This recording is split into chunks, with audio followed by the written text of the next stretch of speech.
Okay, so hello again. This is the part 2 of the economics of tourism and hospitality.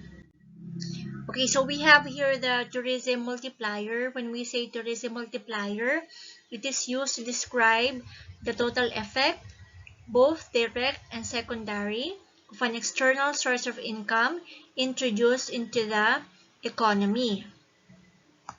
This tourism multiplier or multiplier effect so is also called as multiplier effect. So it is used to estimate the direct and secondary effects of tourist expenditures on the economy of a country.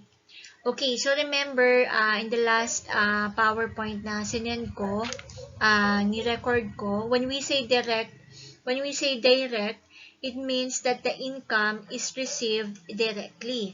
When you say indirect or secondary effects, it means that the money paid by tourists to businesses are in turn used to pay for supplies, wages or workers, and other items used in producing the products or direct services bought by tourists. So, sa tourism multiplier, um, ipapakita lang no, na parang umiikot lang yung pera na ini-spend ng tourist. Okay? Kasi ang tourist kasi, it makes some expenditure into the destination. So, sa tourism multiplier, ipinapakita doon kung ano na yung nangyayari doon sa expenditure na ginawa ng tourist sa isang destination. So, sa tourism multiplier kasi parang cycle lang siya. Paikot-ikot lang siya. Okay, so by looking at the picture, so this is the multiplier effect. So, on the side, so nakita natin dyan, may nakalagay tourist. So, si tourist, he or she will make an initial expenditure into the destination. So, gagastos siya. So, mag-i-spend siya. Okay? For example, nag-travel siya sa isang bansa o sa isang lugar, so gagastos siya doon. So, itong expenditure ng tourist, yun yung magiging income ng, nakita nyo dyan, may local tour operator, handicrafts store owners, hoteliers, and taxi drivers. So, from the tourist, yung ginastos niya is magiging income or sahod ng local tour operator, handicraft store owners, hoteliers, and taxi drivers. And then, yung income na yun, syempre, it will result to increased personal income or pwede rin namang gamitin nila to purchase some supplies, okay, or raw materials, or pwede rin naman na wages or pasahod sa iba pang mga employees. Okay, and then yung next naman, nakita natin, may spend, may save, diba? So, the income, doon sa second round, okay, it may be spent or saved, while the employee who has received payment for services rendered may spend some of it on rent and some on food, and pwede rin naman may put some into savings. Yung sunod na round naman, nakalagay dyan, may seed, fertilizer. So, the money spent on supplies in the third round of spending goes for such things as seed, fertilizers, and imported raw materials. So, any income spent on imports has leaked out of the local economy. Okay, so for example, yung pera na ay ginamit, for example, sa mga produkto na inangkat natin from other countries, ano yon? Leakage yon. Okay? Leakage yon out of the local economy. Hindi yung ating bansa o lugar ang kikita doon kasi import yon. So, ibang bansa ang kikita noon. So, ang tawag doon ay leakage. And then, this process continues until the additional income generated by a new round of spending essentially becomes zero.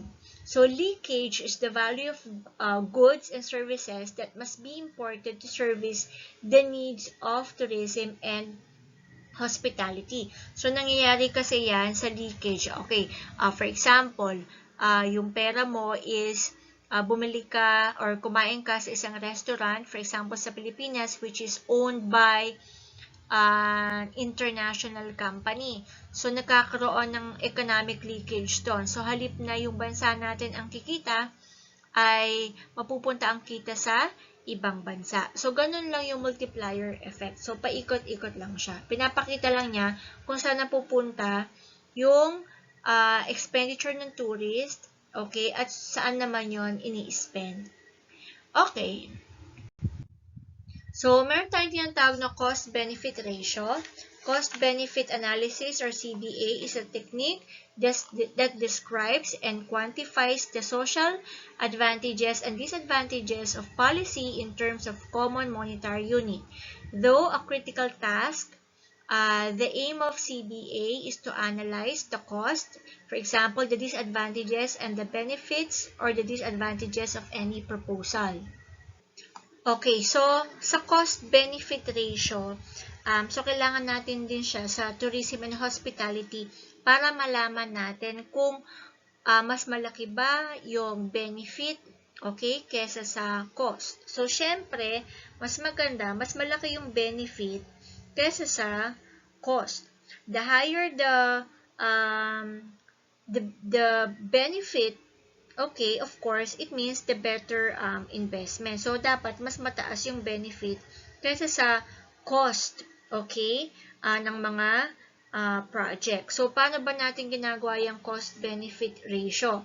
So, dinidivide lang natin yung benefits by cost. So, benefits divided by cost. So, for example, ang benefits ay from tourism industry ay for example, $200,000.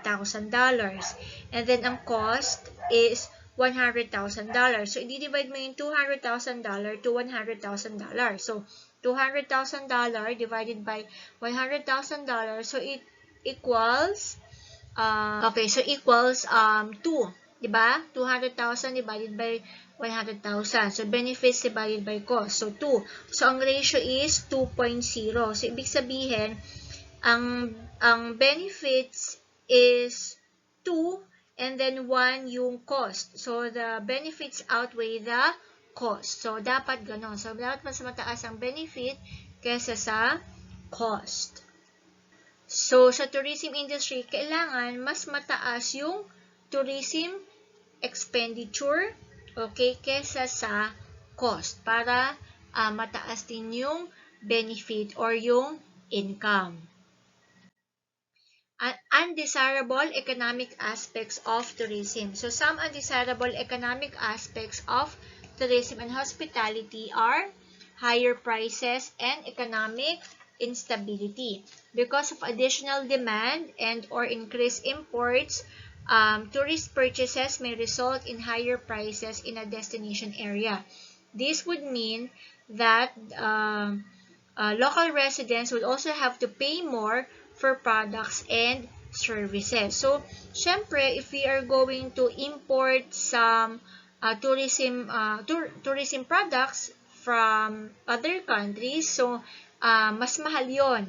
Okay, so mas mahal yon, and ang mangyayari niyan, okay, so pag mahal yung mga tourism product na in-import natin, higher prices din yung ibibigay natin sa mga tourists, and it's not good because if some of the tourists would not want to spend more or a lot, and then hindi sila bibili ng mga tourism products and services. Okay, so how to maximize the economic effect of tourism and hospitality? Okay, so syempre, kung malaki ang income na nakukuha from tourism and hospitality, so dapat magde-develop tayo ng mga infrastructure. So gagamitin natin yung income in developing infrastructure. Okay? So developing infrastructure, for example, magde-develop tayo ng mga bridges, iayos natin yung mga roads, yung mga highways, ayan. So more facilities para sa mga tourist. Okay? So, nasabi nga din natin before na makikita kasi yung increase ng income from tourism industry with the development of this infrastructure. Okay, so syempre, if okay ang infrastructure sa isang lugar o sa isang bansa, more tourists will come also. Sino ba namang tourist ang pupunta sa isang lugar na for example, pangit yung mga amenities, pangit yung mga facilities, tapos sira-sira yung daan.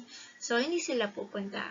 Okay, so to maximize the economic effects of tourism and hospitality, we have to continue developing infrastructure. Okay, so yung second naman is diversify tourism offerings. Okay, so syempre, yung mga tourism companies, they need to expand into new or some unrelated products or services. So, ang purpose natin dito is, of course, para mag-generate ng new sources of revenue.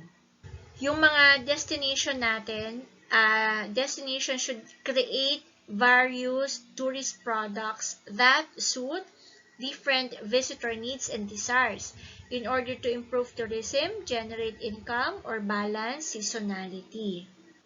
So, sa tourism, kailangan mag-introduce tayo ng new product sa market or we add a new feature of services.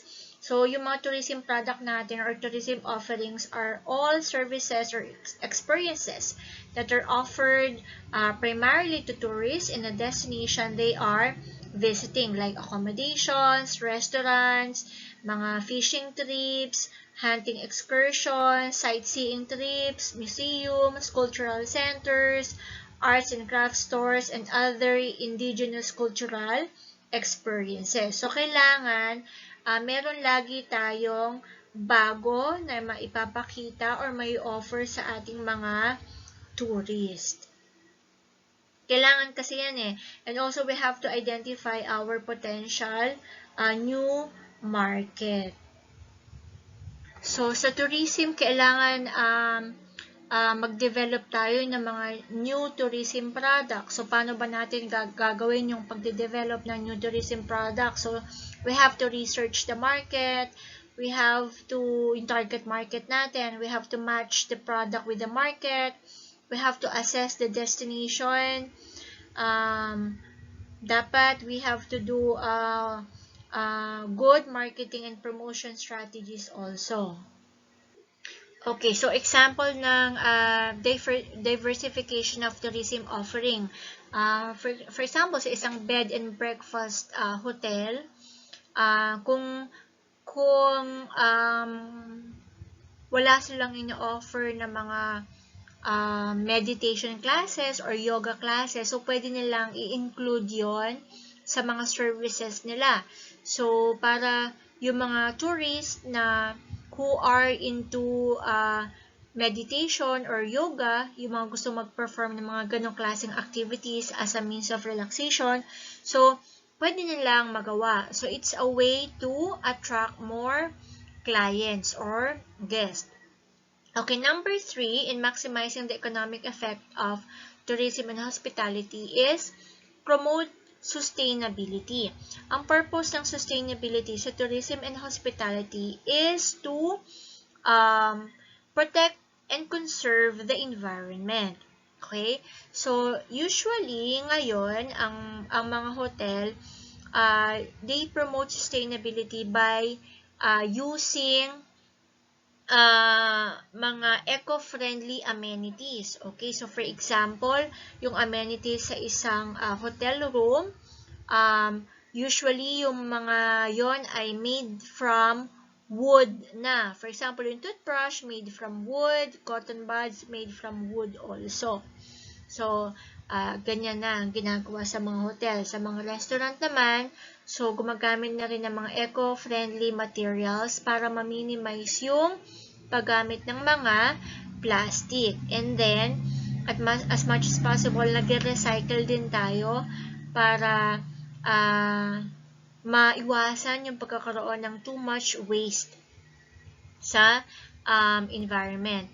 When it comes to sustainability also, a lot of hotels now are using solar energy. Like yung City of Dreams, Manila, sila yung first hotel in the Philippines who started using solar energy. So although it's quite expensive, but they still spend for that kasi they want to protect the environment as much as possible also, and also to save and conserve the energy. So yun yung promote stability. Next naman is community involvement. So, sa tourism and hospitality, so kailangan din ang community involvement.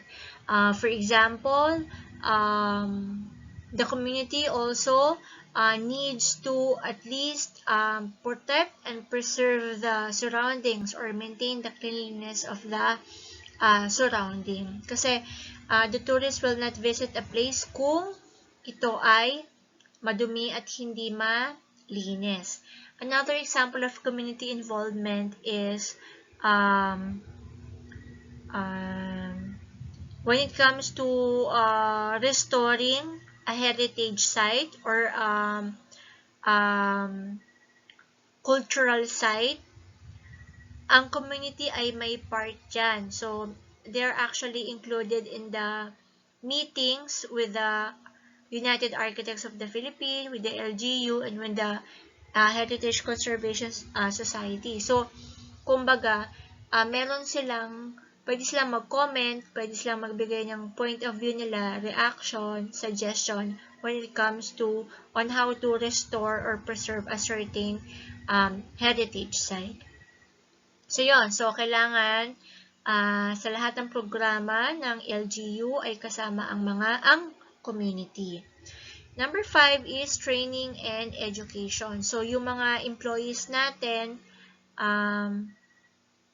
kailangan, mga hotel employees, restaurant employees, so all the employees in the tourism and hospitality should, of course, undergo good trainings and education. Nowadays, nauuso na yung artificial intelligence sa tourism and hospitality industry. So, proper training should be conducted and should be given to these employees so that they will know how to manage and handle these changes. And also, of course, to provide quality service to our guests. So, kailangan continuous ang training and education. So, ang hotel, for example, if they earning, so mag-spend sila ng money for training and education. Sometimes, some companies like in Dubai, hotels in Dubai, they usually pay a third-party company. And then, yung third-party company na yun, sila yung train sa kanilang mga staff. Next is cultural preservation. Yun nga, like in number 4, sa cultural preservation, we have a lot of mga heritage sites, yung mga old houses natin, old church. So, at least if the community is earning or the place is earning, they should use part of that earning in preserving the cultural heritage. So, kagaya ng sinabi ko before, during the start of our class pa, na hindi tayo basta-basta na nagre-restore ng mga heritage sites. So, pinag-aaralan yan ng community, ng LGU, ng United Architects of the Philippines, Heritage Conservation Society. If kailangang i-preserve, kung paano i-preserve, kung paano ito i-repair, or kung paano ito i-restore. So, of course, if the certain cultural site impose risk or may threaten the safety of the people or of the community, kailangan talaga ng total restoration dyan. Pero kung hindi naman, so, konting restoration lang ang ginagawa natin sa mga cultural site in order to maintain its authenticity. Okay, marketing and promotion.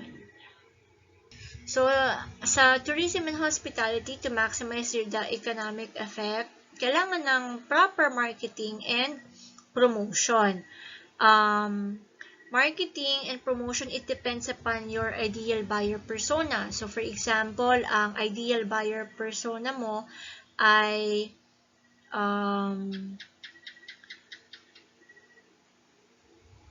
younger generation. So, doon ka syempre magpo-promote or mag-a-advertise or magma-market sa Instagram. But, kung medyo older person naman, ang ideal buyer persona mo, so dapat doon na, for example, sa mga Facebook, ganyan. So, pwede rin naman na if not in social media like that, so they can, the company, tourism and hospitality company can hire an SEO specialist. SEO means search engine optimization specialist.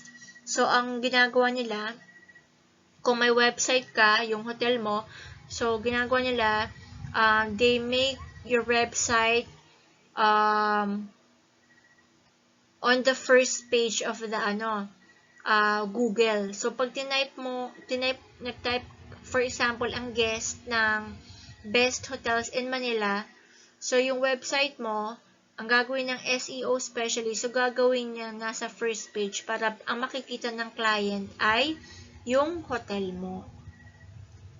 Okay, next is collaborate with the private sector. Okay, so ano to okay to if, for example, ang gusto mong i-market is yung mga festivals, okay? Mga festivals sa isang minority group or sa mga maliliit na community.